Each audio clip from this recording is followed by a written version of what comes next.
सबसे पहले हम मोदी जी से ही शुरू करते हैं। ओथ उन्होंने ले लिया है और कैबिनेट भी बन गई, तकरीबन वही टीम है जो पहले भी थी। क्या उम्मीद लग रही है आपको? वैसे शहबाज शरीफ साहब ने भी मुबारकबाद दे दी और नवाज शरीफ साहब की तरफ से भी मुबारकबाद चली गई फाइनली। क्योंकि इस वक्त पाकिस्तान के अंदर भी जो रजीम इन पावर है, हुकूमत में है, वो एक्सपेक्ट की जा रही है कि वो मोदी जी साहब की तरफ प्यार का हाथ बढ़ाएंगे। हालांकि कई और मसाइल आ चुके हैं अगले दिन जो कश्मीर में हुआ है, उसके कई क्वेश्चन जो है इस वक्त उठ रहे हैं।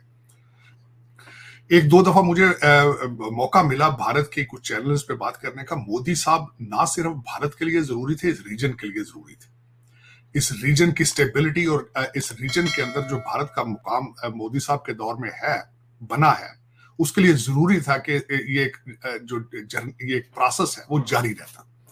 यहाँ पे अगर बीजेपी इलेक्शन हारने से मुराद मैं ये नहीं कहता कि अगर वो गवर्नमेंट बनाने के काबिल ना होती और 10 पार्टियां मिलकर गवर्नमेंट बनाती तो भारत आगे जाने के बजाय 20 साल पीछे चला जाना था। और उसमें जो एक प्रोसेस प्रॉस्पेरिटी इस रीजन में आई थी, स्टेबिलिटी आई थी, वो दाव पे लग जानी थी। मैं इस पे समझता हूं कि मोदी साहब was key important person to play a role. जिस तरह कहते हैं मोदी जी 3.0 आ चुका है। ना सिर्फ उन्होंने ओथ ले लिया है, उनकी कैबिनेट ने ओथ ले लिया है। मैं बड़े तफसील से लोगों के नाम देख रहा था, उसमें बड़े बड़े स्ट्रांग लोग हैं उसमें। उसमें पंजाब से मेरे खासकर मेरी फीलिंग्स, पंजाब में मेरे बहुत भाईचारा है इंडियन पंजाब में, तो मेरे वहाँ दोस्त कई थे वहाँ पे।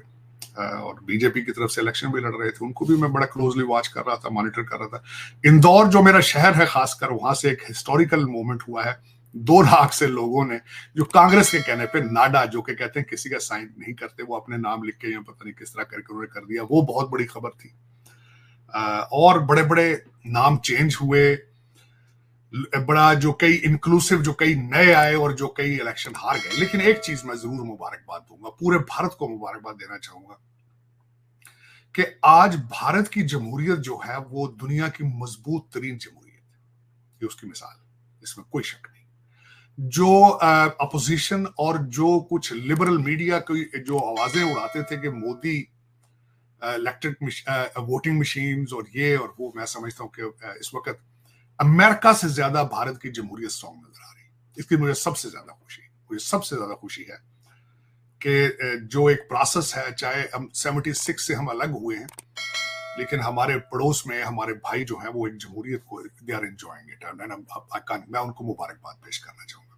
और अगर जमहूरियत है वहां पे तो उनका फ्यूचर है, इसमें कोई शक नहीं है। क्योंकि उनकी आवाजें सुनी जा रही हैं, उनके मसाइल जो हैं वो अपनी असली जगह पे पहुंच रहे हैं। जो लेजिस्लेटिव असेंबली है वो उनकी मर्जी के मुताबिक आगे बिहेव करेगी, चाहे जिस तरह भी हो। यूपी के अंदर चेंजेस आई हैं, और कई चेंजेस आई हैं, लेकिन मैं बहुत खुश हूँ। मेरे ख्याल में सेलिब्रेट करना चाहिए पूरे रीजन को कि जमहूरियत, डेमोक्रेसी स्ट्रांग इन इंडिया। एक तो मेरी ये फीलिंग्स थी, मैं चाहता इस पर बात करूं। दूसरा, कई लोग बात करते हैं, जो मीडिया देखें जितने मुंह उतनी बातें। कुछ लोग कहते हैं अब गाड़ी के 3 ड्राइवर होंगे, मैं नहीं इस पे मानता।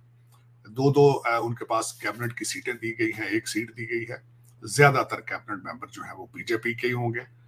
और उसके बाद कुछ लोग कहते हैं कि एग्जिट पोल जो है उसका होना फेल हो गया है। भारत की डेमोक्रेसी इतनी मैच्योर नहीं है जितनी अमेरिका की है। मैं इस पे डिसएग्री करूंगा।